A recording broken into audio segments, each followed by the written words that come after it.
Hello, welcome to another episode of Now You See Me, the show where we redefine beauty from the inside out.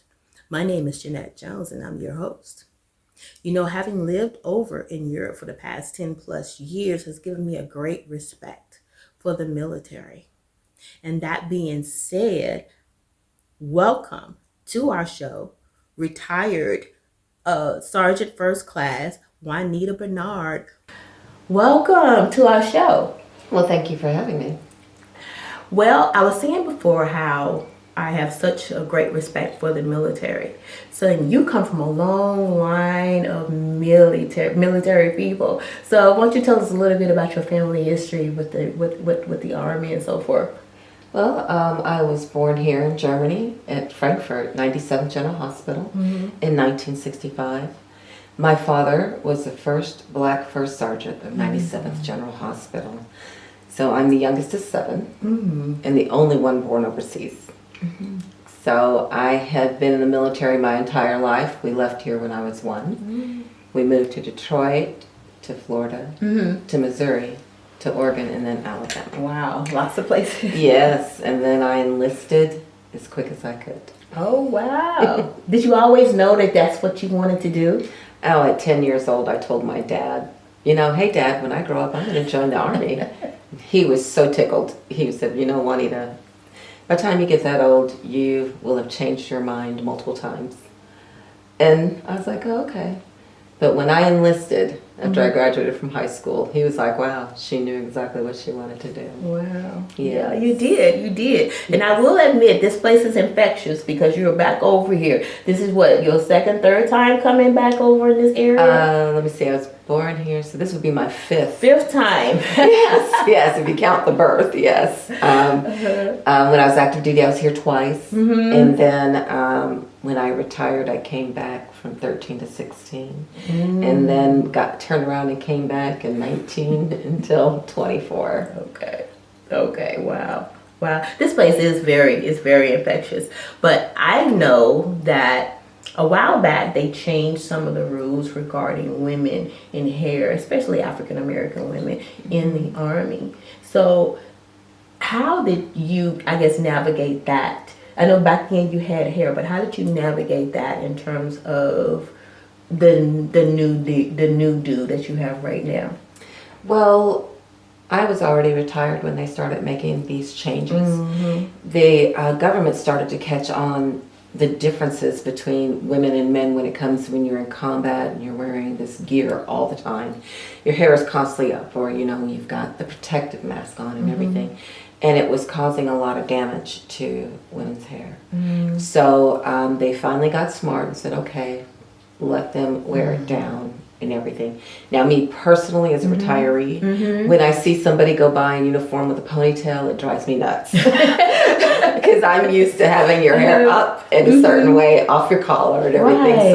I have to bite my tongue and just say, okay, you're retired. And then that'll get me to calm down about it. But you are totally wearing this do. You are beautiful. Thank so what you. made you actually get to the point where you decided this is what you wanted to do for you? Well, it was a long struggle, and it still is. Every day it's still a struggle.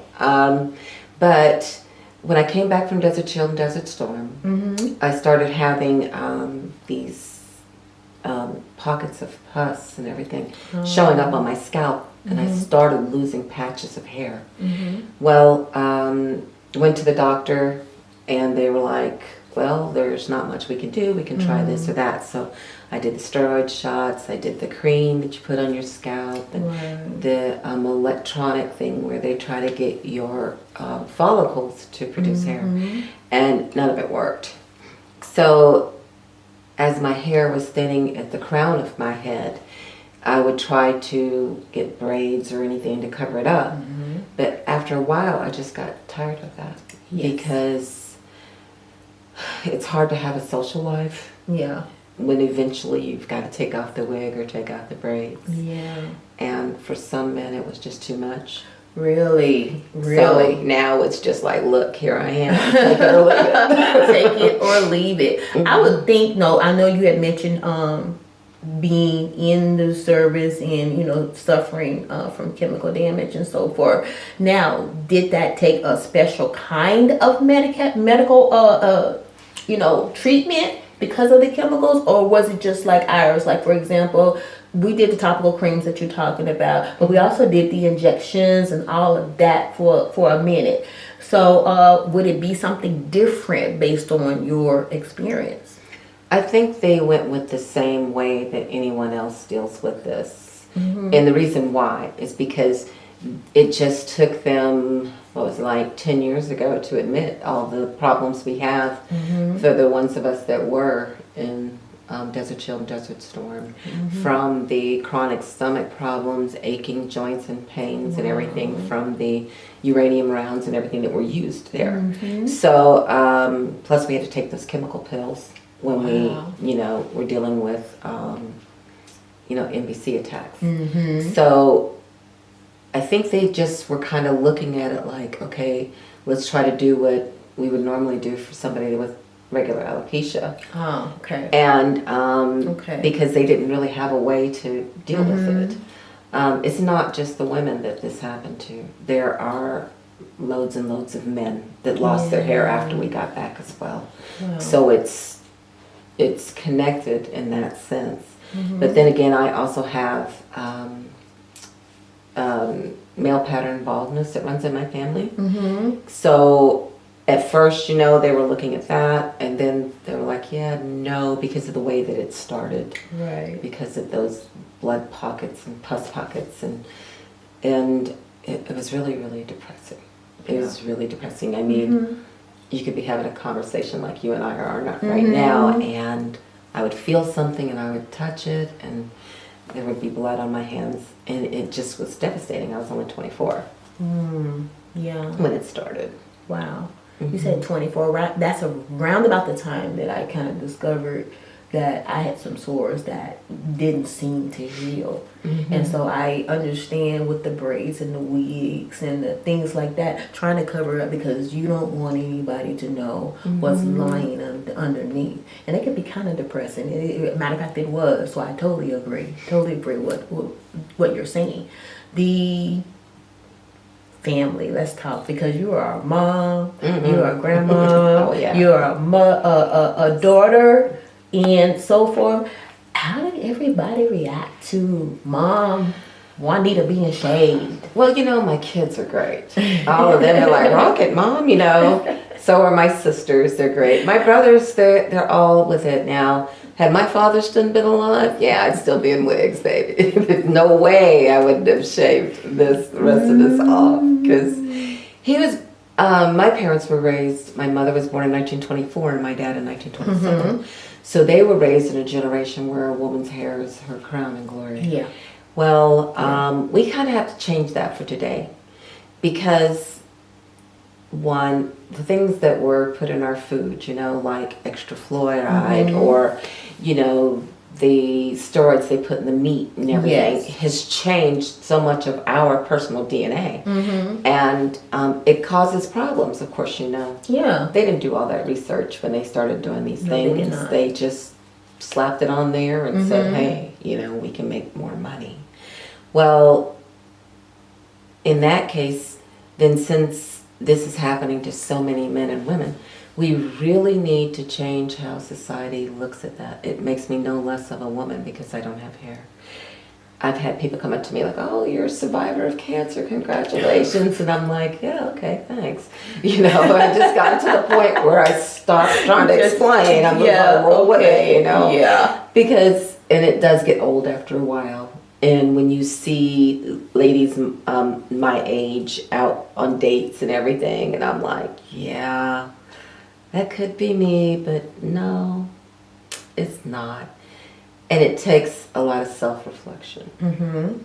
Because my daughter's 24, well, 25 now, and she has alopecia, and completely bald. There's a difference between me being 57 and her 25. 25, I mean, your life is really just starting, man. You're out there having a good time and doing what you want to do. Me, I'm kind of like getting to the end of the career spectrum and Girl, everything. please, you speak for yourself. Anyway, excuse me. Thank you. Well, if you want to work on all the way to your grave, you go on, sister. No, I'm not talking about working, but I'm like, The partying, we can still do that. We can do all of that. Still do all of that. We can do all of that. And more. I know. But we're running around and we're about in the same age range here. And I just remember how it was when we were growing up. And you had to have your hair just right. Oh, my mom, there's 4 girls. Mm-hmm. Trust me, Sunday morning, the kitchen was smoking. And I don't mean from breakfast. It was that hot comb and those bumper curlers, boys. She used to work it out. We went to church, dyed, fried, and laid to the side, baby. We were looking good. But see, that's what we're used to. Yes. And so when you get to a point where you can't do that anymore and you just feel like something's off, something's wrong with you. Or something's missing. Yes. And yes. because it's such a big part of our culture, especially now, because Mm-hmm. everybody's all about the hair, whether you have the weave or whatever, and the thing is we need to just really push, particularly for Black women, natural beauty, natural Mm-hmm. hair, really. I mean, because as we were growing up in it, that was the norm. That was what you were expected. That's how it rolled. Yeah. But the older we get, it's like we look back on that and we realize what significant damage we did by introducing this into our culture. Yeah. But I was reading a book and it made me think about our behavior. The book was by Dr. Joyce DeGruy, and she called it post-traumatic slave syndrome. And it had to do with behaviors being passed down. And it had to do with us, some being in the field and the pretty ones were in the house, or the ones who were long hair in the house. And so that's something, even though we didn't feel, we probably were not aware of it, but it was passed down subconsciously, I think, in some families. And so with the straight hair, I remember saying that I did not necessarily want to be white, but I did want to have the straight hair. That's where I got the perms and all of that. And so it is something that we've done over basically in our culture. Mm-hmm. And I know the Smithsonian, you had mentioned something about the Smithsonian. Can you share? Because I've been, but I evidently I missed that part of the museum. Yes, the African American Smithsonian is awesome. Mm-hmm. And you need some time when you go, because there's so much vast information, things to see. And there's a section there that talks about Black people's hair and or our skin tone. And they have pictures of the curling irons. They actually have curling irons there, and where it started to, how it progressed. And it talks about how they used to use real lye to do the hair, which of course ended up later being discovered that it could cause cancer to your skin cancer because of you using it. But either way, and they also talk about the brown paper bag test, which is so if in the day, if you were dating someone and she could pass the brown paper bag test, basically if she was as light as the brown paper bag or lighter, then it was okay to bring her home. Wow. Well, I used to think that, I mean, my whole life I've heard that because my mother was dark skin, and my dad was really, really, really light. So my grandmother, my father's mother, did not want my dad to marry my mom because she was too dark, and she said it plainly. So my mother had this constant criticism hanging over her for the 64 years that she was married to my father. Well, at least till my grandmother passed away. But actually, I suppose Mama Conway eventually accepted it because my mother was there taking care of her and everything, you know, in her last few months. And I know she loved my mom, but that notion that that one seed gets planted and it will grow Yes. It's either going to grow into something Yes. beautiful, or it's going to be a weed that's just going to get entangled and everything else. Yeah, and it's very important for us to be conscious of it, because I think sometimes we're unconscious of what we call beauty. I think because we've been programmed to see what beauty is. You know, if you just look around and look at all the posters and magazines or everything, you know, you got to do this, do that, or be this size, be that size, you know. And for women of color, it took a long time for us to get on the front of the magazines. But when we did have the straight hair, or we did have the fake nails, or anything like that. With the exception of, if I remember correctly, oh my Lord, her show was called Julie. Julie? It was. Was it Diane Carroll? Oh no, Diane Carroll was the nurse. Okay. It was Cicely Tyson. Oh, Cicely Tyson. Yes, Wow. and in the 70s, she had a show that ran for a little while, and she was Julie. Wow. And she wore her natural hair. She did. Wow. In that show. I mean, it didn't last long, but it was the point of the matter. You know, that she was so confident that she was like, no, this is who I am, so take it, you know, and work with it. Yeah. So it was interesting to learn all of these things when you go to the Smithsonian by constant repetition of being told what you're supposed to look like, or how you're supposed to look like, and what you see on TV, and what you have in the magazines, what you see in the books. It's like putting all these different types of seeds being planted. So it's important for us to raise the children now and let them be exactly who they're going to be. You know, maybe wait a little longer to perm the hair or straighten the hair, you know, just braid it, you know. Yeah. But yes, I remember those days, and Mama getting back in the kitchen and talking, hold your ear, baby, don't let me burn you. And it still burned you, and then they got mad when you jumped. I know. Or when the grease would sizzle down onto your scalp. Nothing like that Royal Crown. I know, nothing like that Royal Crown. That was it.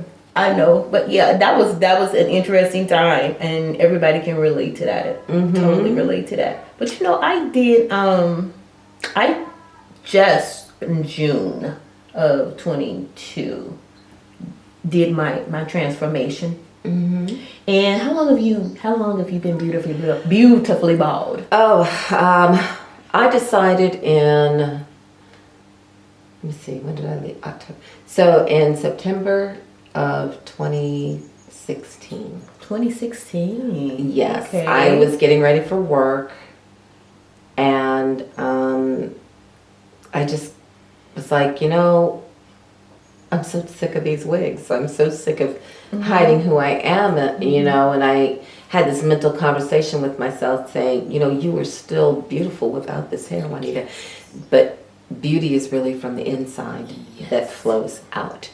And I had to just keep repeating it and repeating it and repeating it. And I was petrified driving to work that morning. No hair. First time. And everybody was like, oh my God, it's so beautiful. You know, but of course, I didn't believe it because I was still working into it. And like I said, there's days when I look in the mirror and it's like, oh, but then I'm like, nope, beauty is from the inside. And that's what you have to concentrate on. Oh, wow. Because, you know, it'd take a real man to step up to a woman that has no hair and really be interested, sincerely interested. And I think that's the key. Because if you know that he's sincerely interested, then you know you're going to be relaxed and you're just going to enjoy yourself. Yes. You know, so remember, we are all beautiful inside. We just have to shine that out. I'm listening to what you're saying about just being, some days I'm just learning to, I guess, adjust to the new. And it's still kind of new to me. But there are certain things here and there that I miss from time to time. What do you miss from time to time?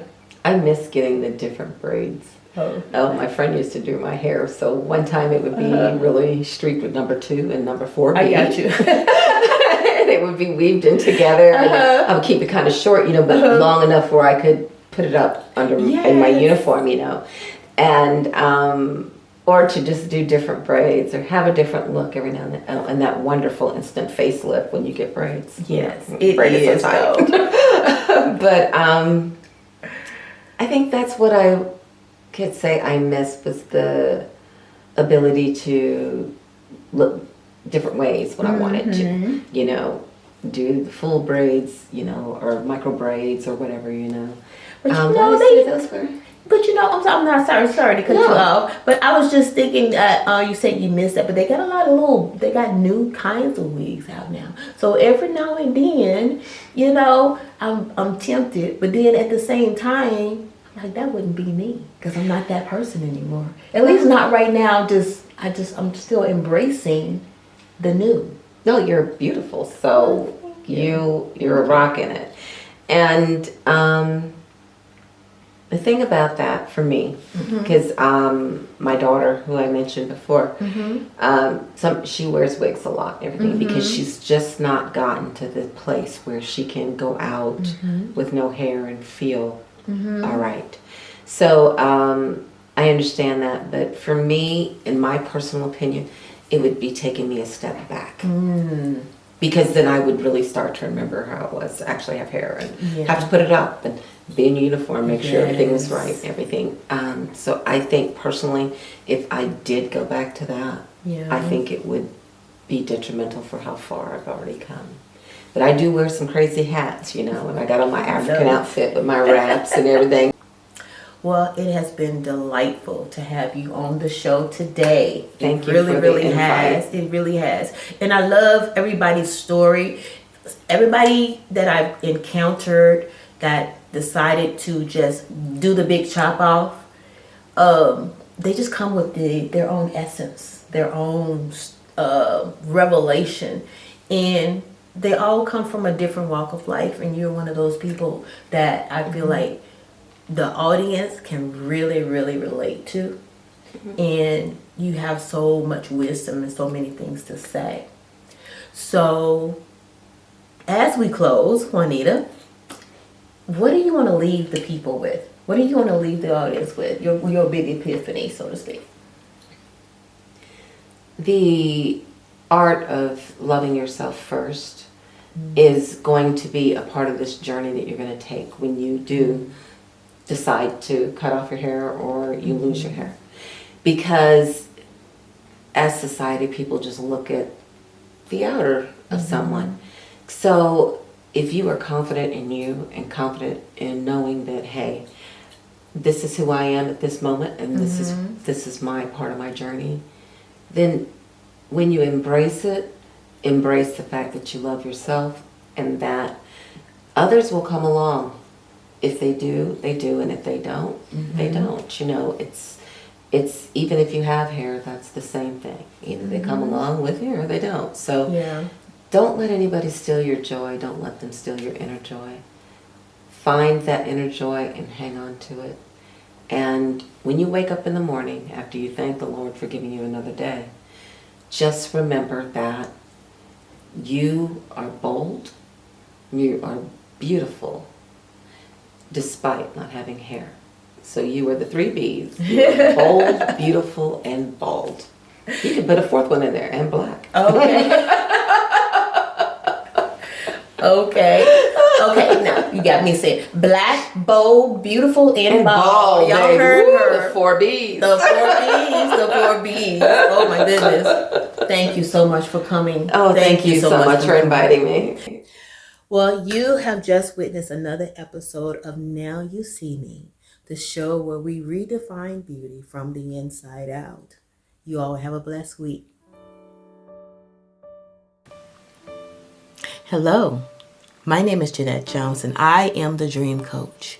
I help women to dig up those lost and buried dreams by helping them to remove barriers or discover hindrances that's causing them to not be able to forge to their destiny.